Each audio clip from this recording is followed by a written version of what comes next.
Thank you for joining us in Season 2 of the REALigionPodcast, where a rabbi and a reverend walk into a podcast and talk real about religion.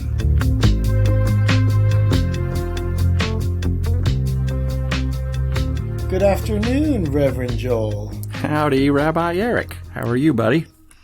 I'm not usually so formal, but as I see you, you have your robe and collar on. What do you call that? Is that a collar? Yes, that? No robe, okay. Just my clergy shirt and the collar. We had a graveside burial this morning, so I'm sorry. It would have been his 38th birthday, and oh my goodness! And we laid his ashes into the ground with his mom and his sister and his brother and his nephew and some other nearby family. So it was okay. Well, I had penciled in Amazing Grace to sing at the end, and I said, you know what? How about we change that to Happy Birthday? And we sang Happy Birthday as our closing song to Tom. It today would have been his 38th birthday. Wow. Was this someone you knew? A member of the church here, and a precious young man who he had some real sicknesses when he was very young, and they changed him. So he had some developmental differences, but he was a precious, good-hearted, hard-working fella, and a lot of fun with a great sense of humor. And I loved that this church loved him and found a way for him to be fully included in the life of the church. That's a nice thing to hear, and a nice sentiment to have when there are people, and I think we both have experienced this, where they don't necessarily have a community outside of the synagogue, outside of the church. And it's so beautiful to see congregants taking religious values to heart and inviting them into their house or for a meal or checking in on them and seeing how they're doing. Those things are so moving. Yes, very much so. And how are you doing otherwise? It's been a few weeks. Yeah, it has. So you're sabbaticaling, and I was on vacation all last week. So everybody will notice that we skipped a week without an episode, and that's mainly due to me being away on vacation. Eric on sabbatical has all the time in the world to do fun stuff, but me on vacation, I didn't have any. I don't know about all that, but but Joel, you and I have not really touched base, but I have been disciplined. I've been writing. I'm not doing it on weekends, but during the week I have written. Well, I have averaged at least 1,000 words a day. I haven't necessarily written 1,000 words a day, but I'm currently just below 17. I'm actually I think I have an extra day in me. I think today's the 15th day of sabbatical if you just count weekdays. And it's been fun, exciting, sometimes frustrating. I'm still at the point where I have ideas, which is good. So I'm still not really editing or organizing, although there's a very loose structure. But yeah, it's been wonderful, actually.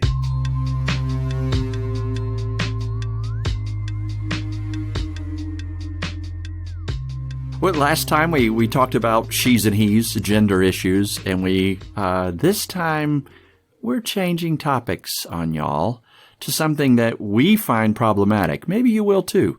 Yeah, and I think it's problematic in a different way than others are problematic. I think most of the others that we're dealing with this season, as we're calling it, are things that conflict with our sense of morality or the God that we choose to believe in. This one is more about the practicality of following a certain dictum or law or precept, and how feasible is it to really follow this in today's world and the society that we live in. So it's not necessarily a conflict of values as much it is of maybe lifestyle or habit. And so I think that's what we're going to get into. So let's dive in.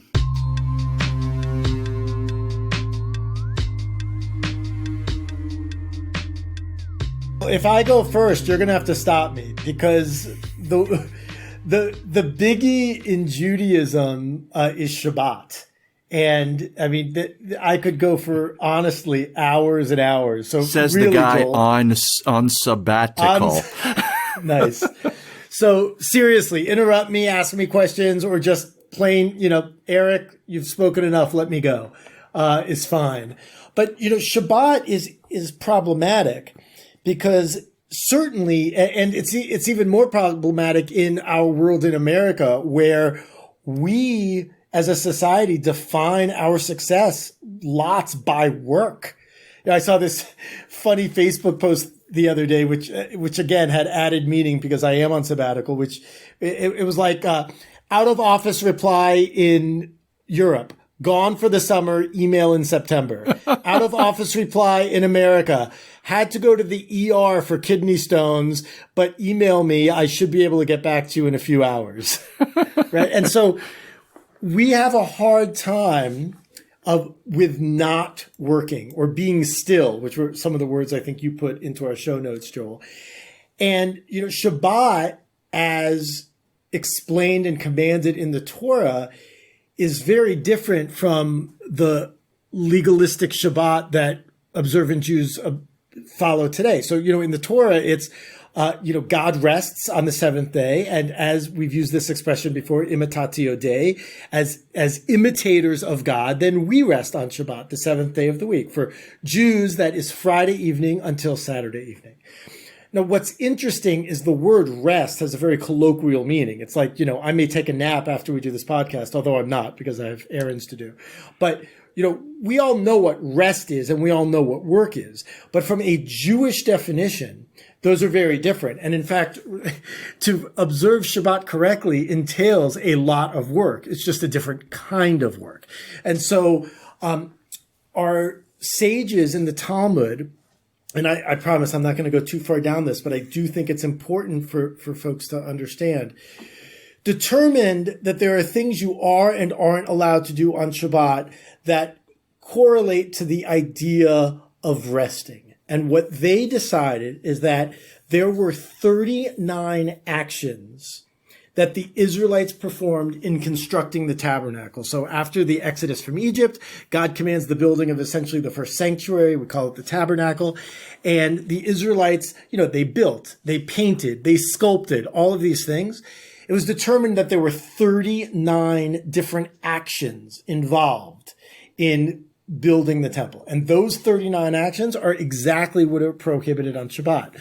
The challenge for our modern lives, and for, Jews listening to this episode, whether observant or not, this may, you may have some resonance with this, is one of those 39 is lighting a fire, right? The Israelites had to light fires, to forge things, to be able to see. Now, I can't tell you the last time I personally lit a fire, maybe at summer camp years ago, although I probably had an Israeli do it, let's be honest.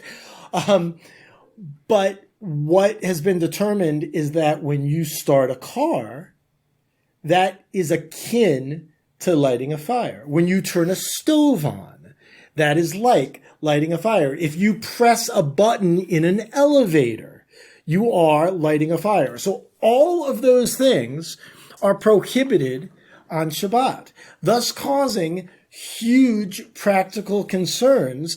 And this is true even for the most observant, although in their case, they've made it a priority to follow those. And so that's why oftentimes, observant Orthodox Jews live amongst one another, because it's much more easier to follow these laws.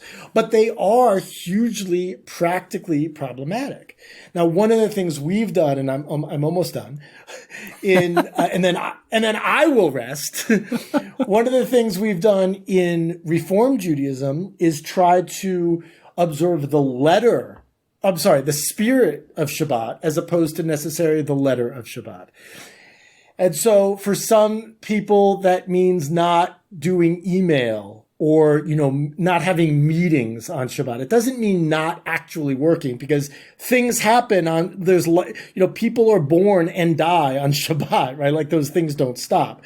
But there are ways to separate it.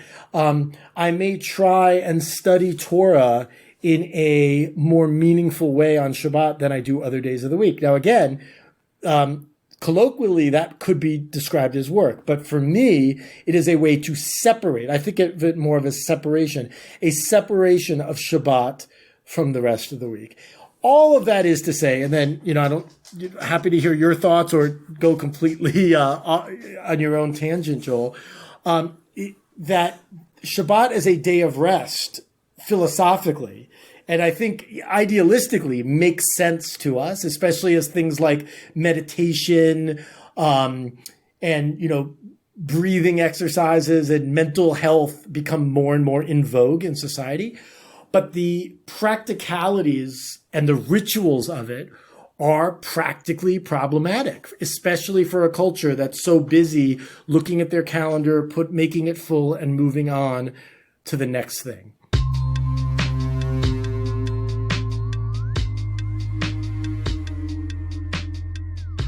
I did not realize that the prohibited actions of Sabbath were connected to temple construction, but that's lovely to realize that somewhere behind that, somebody made the decision, well, which ones? Well, how about the ones that we used to honor God? When we were building a place where we could go to honor God, those were the actions we needed to do to get that space ready. But now that space is ready, we shouldn't do those actions anymore. That space is finished. So now we can just go to the space and Sabbath there, not go to the space and build it or prepare it. And that connects with a lot of the way Jesus talked about things. He got in no more trouble. Nothing that he said or did got him in more trouble than Sabbath stuff. They fussed at him about money and power, but they wanted to kill him when he broke Sabbath. There's a story where he and his disciples were just walking by the water through some fields, and his disciples were plucking the heads of the grain off. And it's my understanding if you pluck the heads of grain and rub them in your hand and eat them, it's like trail mix. It's sustenance and it's a snack and it's lovely. And the Pharisees saw it and, hey, your disciples are doing what's not lawful to do on the Sabbath, plucking the heads of grain. And Jesus' response is something like, oh my gosh, haven't you even read in the Torah that on the Sabbath, priests in the temple break the Sabbath and yet are guiltless? Now, it'd be interesting to see what you think he means by that.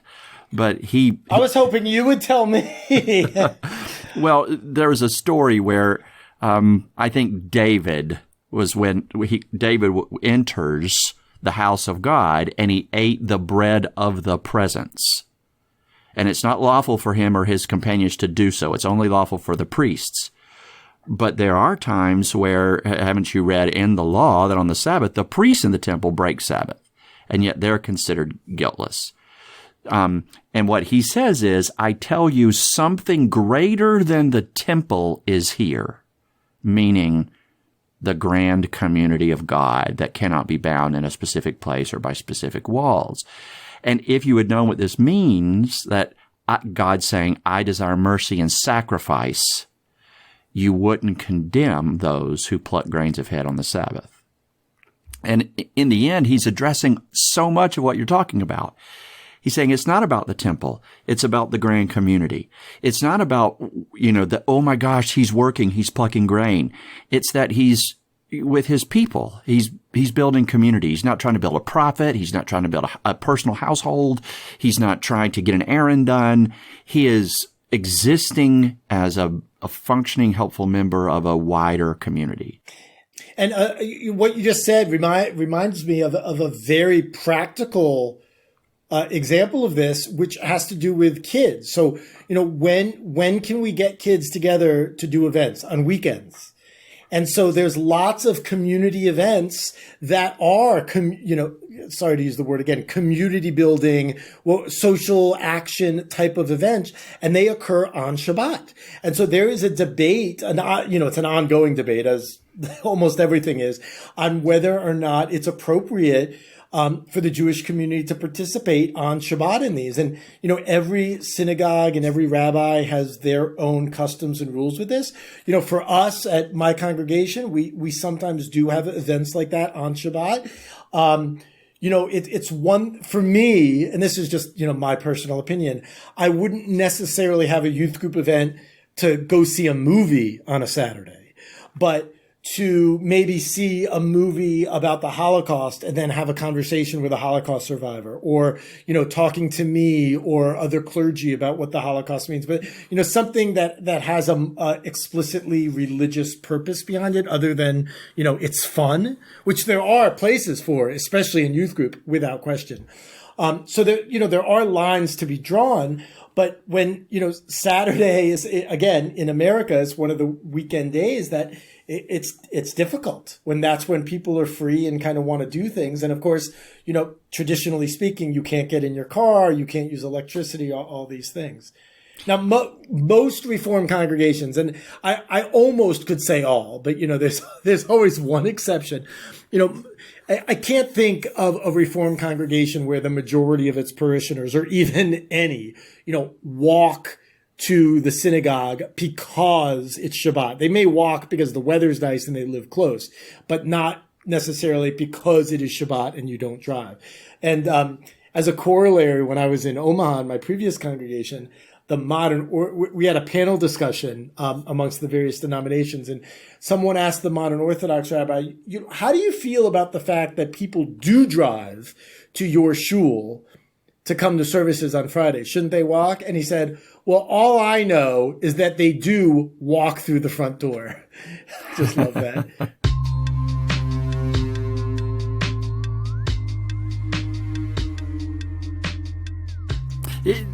Still on this, the problematic issue with a Sabbath is asking people to stop working, producing. Right. And all creating is the word I use, because that's what God did. And so therefore that's what we refrain from doing. Nice. And all of these, the 39 commandments that come out of the temple, that comes from one of the 10 commandments. I think it's the fourth one, honor the Sabbath and keep it holy.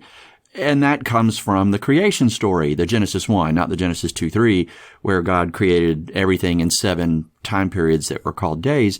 And on the 7th, even God rested. So all of these iterations from that original creation story are to say, hey, if 1/7 of our time God spent resting and admiring and enjoying the good, very good creation, then can't we rest, pause, be still, admire, enjoy the good, very good gift of creation and life itself? And I think that's a beautiful reminder.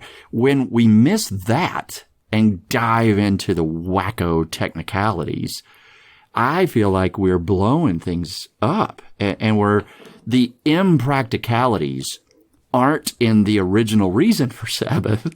To just take about anything that you do. Say you've got 7 hours or so that you spend working. Fine. Can you get one of those where you kind of rest or kind of play, or you're not attached to the push and pull and grind and whatever. You pause and you play. If we can remember that Sabbath mentality, that 1/7 rule kind of, it's a helpful way to spend your day. The problematic text, what I'm trying to say at all this is, the problem isn't the original text. On the 1/7 of creation, even God rested.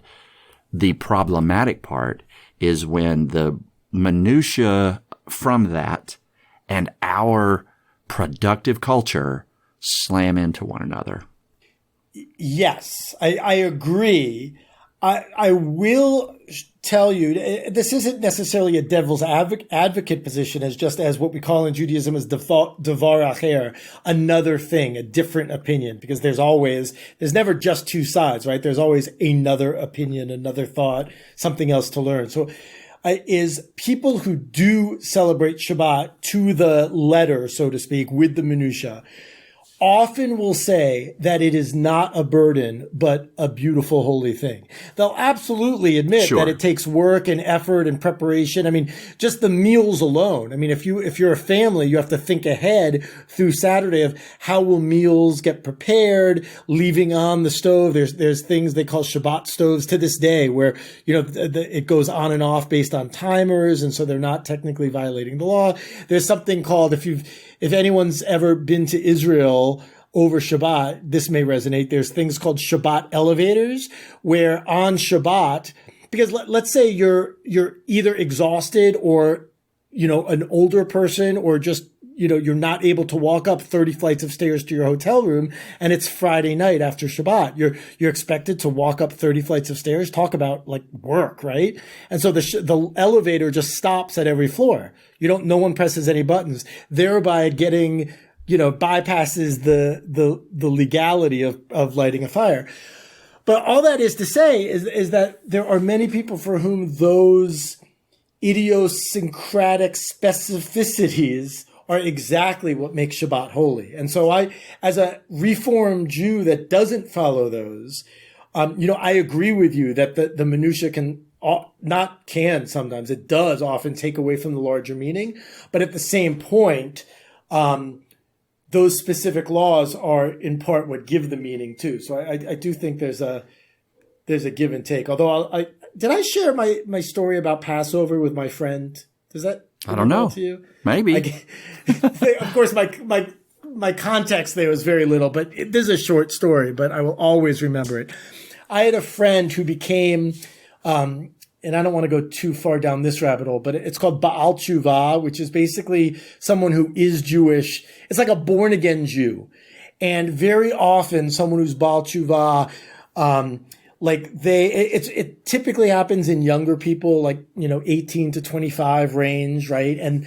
And what happens is problematic in that they start observing all of the mitzvot of Judaism, but their family's not there.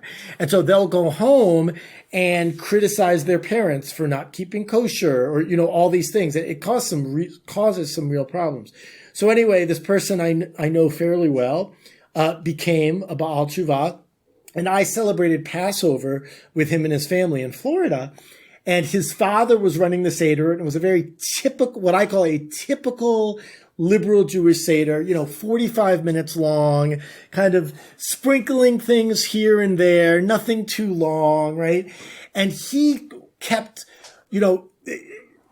obsessively going back in the prayer book and saying, oh, we missed this, we missed that. And he would just kind of do all those pages quietly to himself. But in his rush to do all of it, quote unquote, correctly, he missed the entirety of the Seder. Mm-hmm. And so in that sense, I'm very much with you on the fact that we can lose the theological or spiritual forest for the ritualistic trees. Mm-hmm. I may quote myself on that. Yeah. But Jesus has a line about that, and you can use this if it's helpful. When he's debating with these folks who are coming at him because they're micromanaging the minutia of what it means to honor Sabbath, he says, look, the Sabbath was made for humankind. Humankind wasn't made for the Sabbath. And the way I've always heard that is God did not make the Sabbath as a way for us to make God happy. So we don't have to honor all the little minutiae in order to make sure we're honoring God and fulfilling all of God's expectations of us. God gave us this wisdom and this invitation to pause 1/7 of the time because God knows us. God created us and knows we need to do that.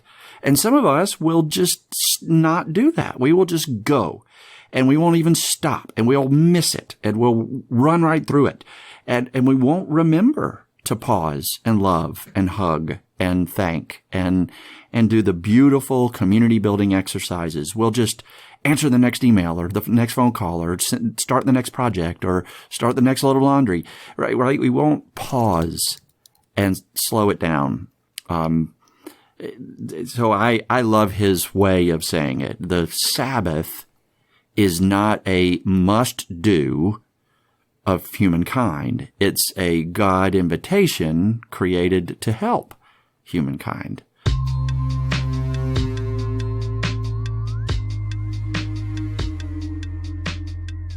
What you just said, I think, is fantastic. And it relates to this prayer we have called the Via Hafta. It's a prayer that Jews say at almost every service. And the way I think of it is there's an overlying paragraph, and then that is very general, and then it goes to the specific. So the first paragraph or the first line is, "You shall love Adonai your Lord with all your heart."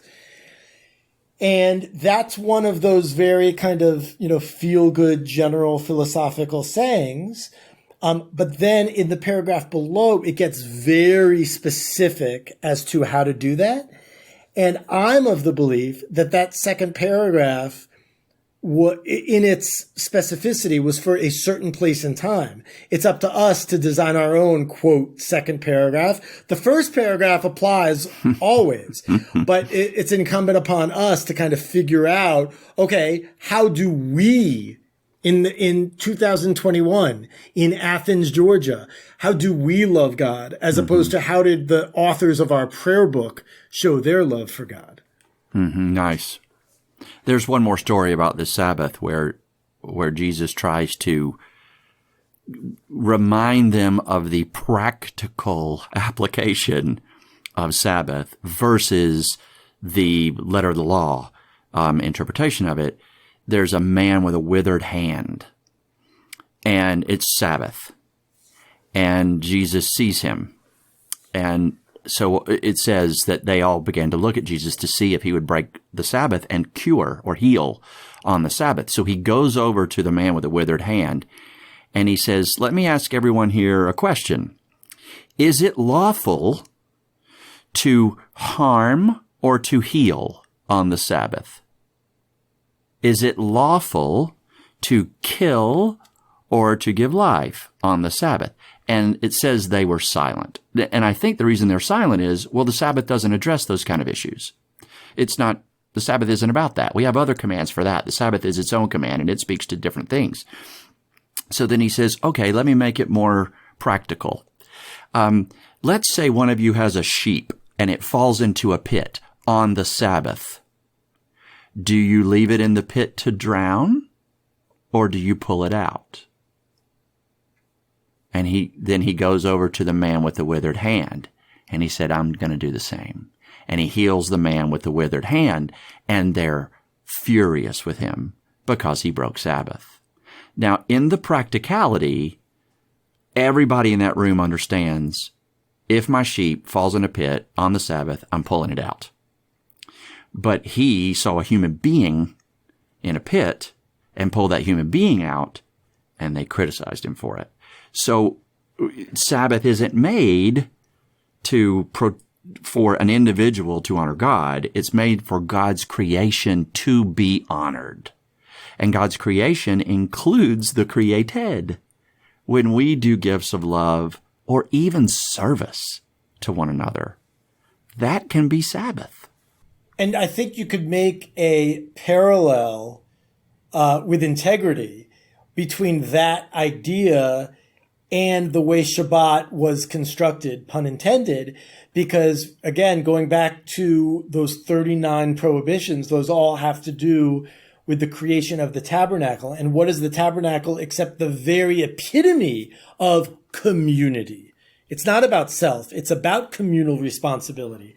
And so if we make Shabbat not about self, that fits with my version of Judaism. It may not fit with everyone else's, but I think it's good food for thought. And I also think, so this is an interesting thing, is in the last, I think, 10, 15 years, one of the things that have gotten Jews into Shabbat, so to speak, has been not the specific Jewish laws and prohibitions surrounding Shabbat, but rather the kind of spiritual idea of resting itself. And so, there are folks in my congregation, and I've mentioned this before, and hopefully this isn't a surprise as we're 22 or however many episodes in, that, there are people in my congregation that would not define themselves as observant Jews in the slightest, and yet are at services almost every Friday. Mm-hmm. And that's not a disconnect.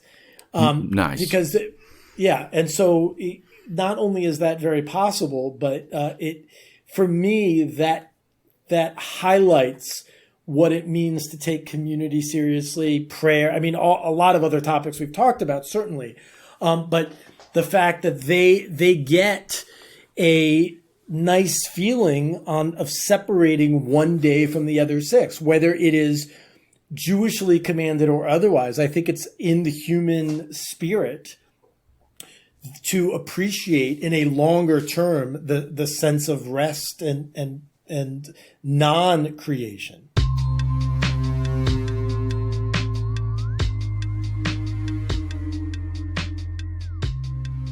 When religious people say, about themselves, oh, I'm not observant, but they're faithful, right? They show up.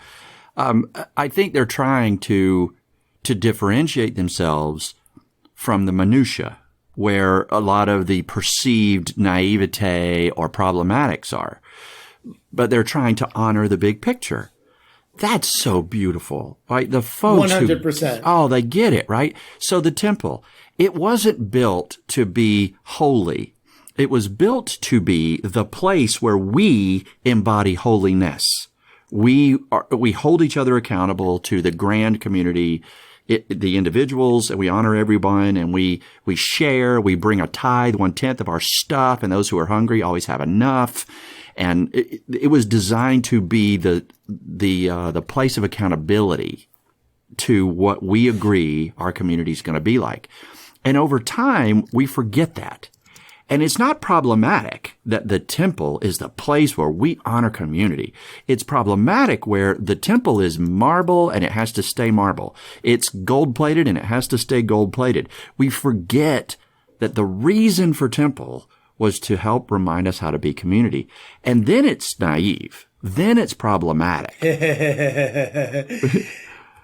I'm laughing because this may be true for you and your experience, Joel, but it's often been said that Jews have an edifice complex, in that we love building and renovating, and nothing gets a community of Jews galvanized more than that. And look, I'm a part of that. We just renovated our sanctuary a few years ago, right. and I was awesome. as eager. Yeah, I mean, I was finally as got all the eager as anyone crosses else. taken out. That's true. For listeners, wow, they really are liberal. The way our sanctuary used to look, there was this kind of negative space in the trim of the ceiling, and that negative space could be interpreted as crosses. It had vertical wood pieces with a few smaller horizontal wood pieces across them all over. And I sat in it the first time, and I looked up, and I thought I was sitting under 1,000 little crosses.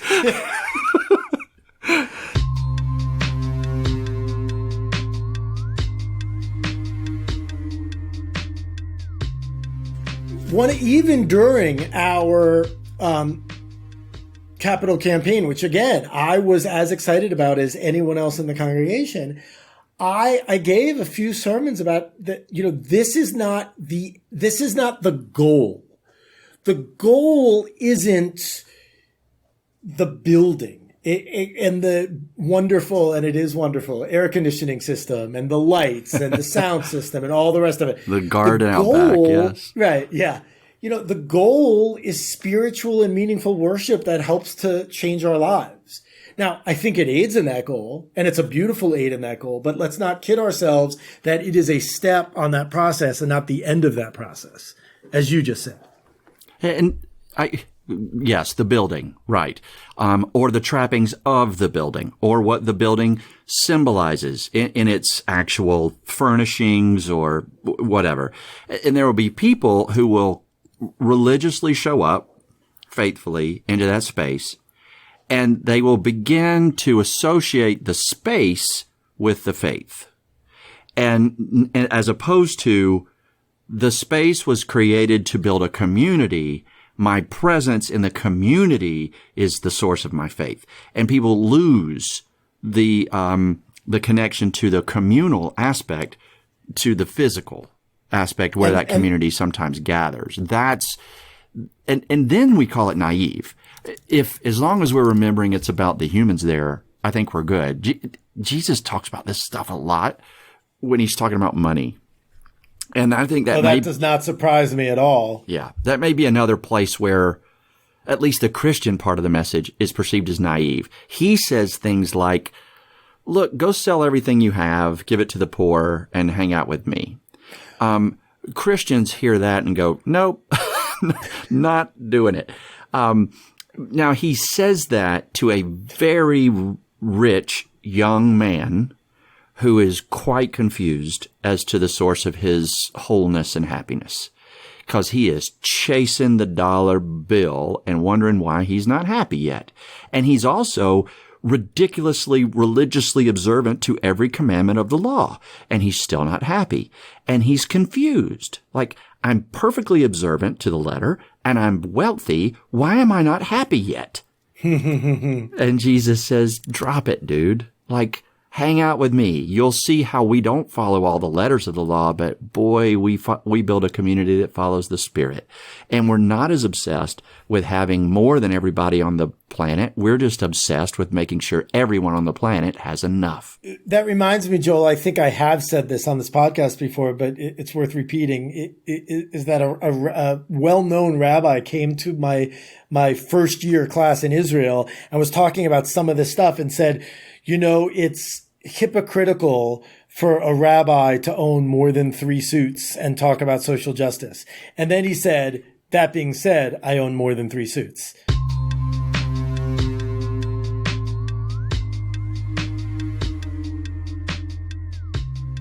Jill and I went on vacation last week, and there was a time when I was in my corporate world, going on a vacation was fine. Like, I worked hard for this thing, and we've been saving up money, and we're out of here. And to unplug and not make any sales calls, to not go to any meetings, to not reply to any phone calls or emails, that was so normal.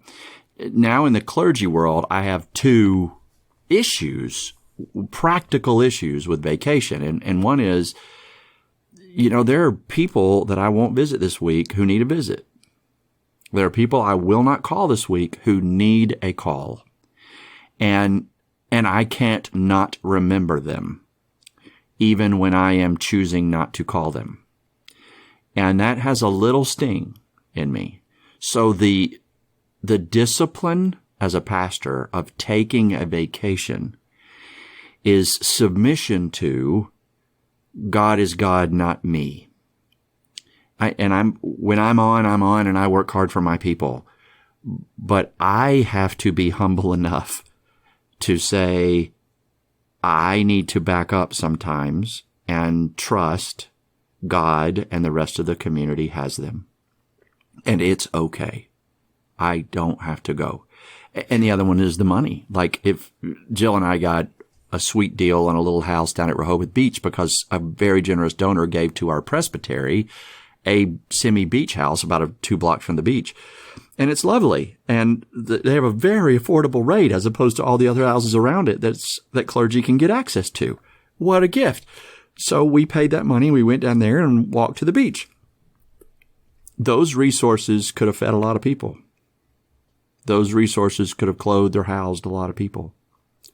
And we spent them on a little beach house for the week.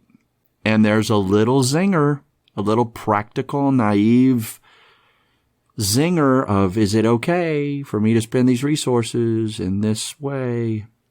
So, you know, you as you know, I have a what I'll call a fair amount of toys and hobbies, and you know, especially since the birth of Aaron, and COVID, you know, traveling. We haven't gone on any, you know, trips, but I've definitely spent money on me type things. And, you know, Emily and I have this kind of conversation often. And I think to some degree, having those doubts kind of, and I hope I'm not saying this just to make myself feel better. I genuinely do believe this, that having those doubts and having those questions, it's when you're not having those questions that it's not okay, right? And so, you know, one thing I do sometimes is if I spend X amount of dollars on, you know, a piece of electronic music equipment, I'm going to take whatever that cost, I'm going to add a percentage to it. And then that percentage goes to a charity or to a needy congregant or to a, you know, a local organization, like that kind of thing. Or to get Jeff Bezos to space. I can't. You're giving me the tennis ball to lob over, so I have to hit it. The fact that he actually said, anyone who's ever bought anything on Amazon paid for this. Like, what's one thing to think it, that he actually said that? Yep. Oh, God. Yeah. In other words, you suckers. Yeah. Look at me and look at you. Yeah. Yeah. Y'all sit there and keep ordering from me while I take trips to the friggin' moon on your nickel. I do think about this a lot. And, especially on sabbatical, I mean, I'm not the person, and every clergy has their own rules. And I'm guessing you and I may differ in this, Joel. If there's something that needs my attention, I would actually rather do it on my day off. Depending on what it is. Depends on what it is. But, for example, a very dear congregant had fairly major surgery this week. I wasn't not going to call or offer to visit because I'm, quote, on sabbatical. It just doesn't feel right to me, especially with the nature of our job where it's not, there's no set hours. It's like I see the sabbatical as a gift that the congregation's giving me. I truly do. Not everyone has that opportunity. And yes, I'm taking it as a sabbatical and I'm not checking emails. But when something comes up. We're now, like everywhere else in America, dealing with a resurgence of COVID. And so, we're rethinking our, God help us all. We're rethinking what we had previously spent dozens of hours on regarding our protocols for the high holidays. And that requires conversations and meetings that I need to be in. I can't let go to God or right. And so, I tend to think of work, some people call it work life balance. I call it life balance because I know that you and I love being clergy. We also love being fathers and video game players and soccer fans, you more than me on the soccer, but, and all these other things. And is there an appropriate balance? And I think if with integrity you can say yes, then the rest is that minutia that we've been talking about.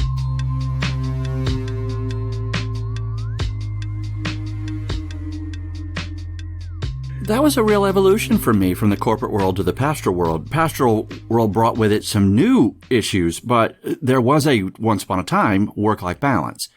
And now I kind of lean with you. I love the way you're saying that. It is more about life balance. It's harder. Like this job is the hardest job I've ever had. All the other jobs, it was way easier to clearly delineate start, stop, boundaries, yes, no's, I'm going, I'm not, I'm responsible, I'm not. This job, all of those things are kind of fuzzy. And it's not based off of my own definition of where I am responsible or accountable or needed or whatever. It's based on other people's perceptions, and all those other people have different perceptions.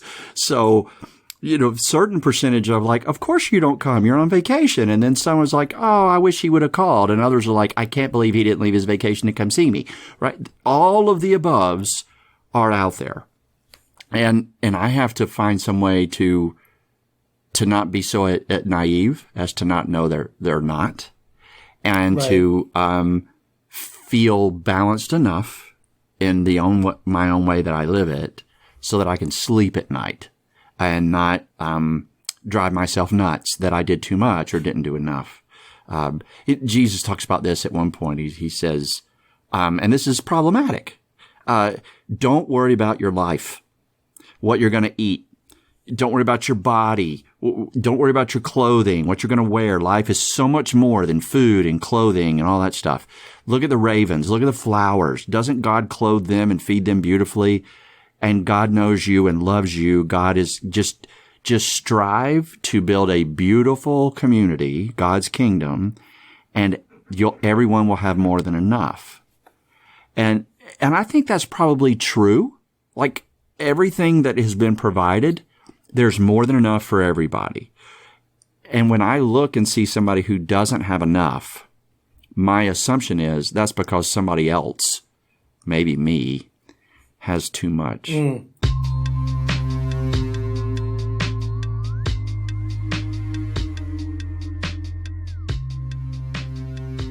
Well, eat some pork and shellfish and decide which part of those commands is problematic. What? That's a practical problem, man. I live in Maryland, and if you live in Maryland and can't eat shellfish, you are hosed. So it is a practical problem around here.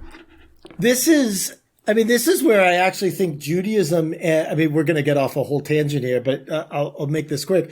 This is where I think Judaism and Islam have a lot in common. I mean, people may know that the word Islam means submission. And, every religion has this idea of, submitting to God. But those rules, for those who follow them, people have their own reasons and they're not always the same 100%.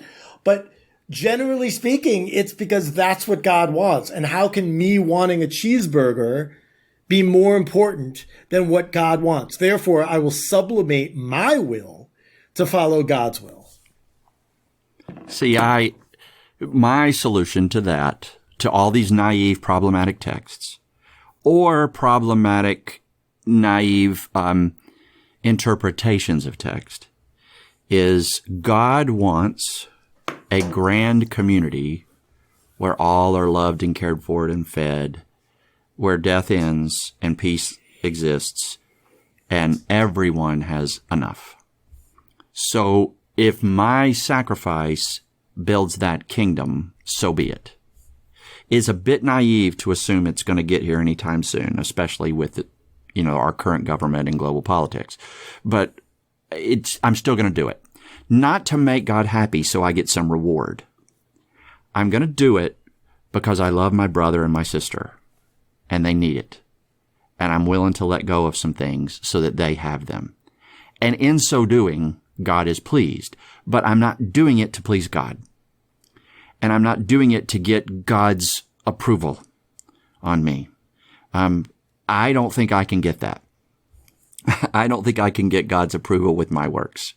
My works would never earn God's approval. I need God to forgive me and love me, despite my inability to build God's kingdom. So in the submission of Islam, or in the obedience of Judaism maybe, or in the whatever you would want to call it for Christianity, the discipleship of Christianity, all of those practices, right, which are sometimes semi-naive and problematic, if we're doing them for selfish payback from God, we're probably upside down.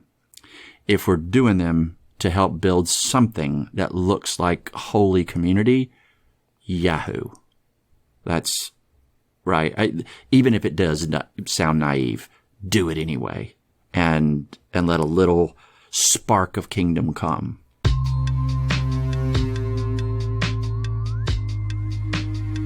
So, was it Batman where it's like next week, yes. Like don't change the Bat channel? What was that? Yes. So, next week, everybody, the equity of God, fairness and equality is what we'll be talking about.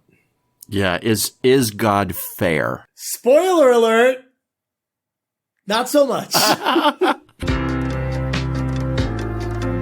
Thank you for joining us on the REALigionPodcast podcast today, where a rabbi and a reverend walk into a podcast and talk real about religion. I'm Reverend Joel Tolbert, and on behalf of Rabbi Eric Linder and all the REALigionPodcast fans out there, we thank you for being with us today and invite you to send us any feedback or suggestions or topic ideas to REALigionPodcast@gmail.com. Until next time, keep it real.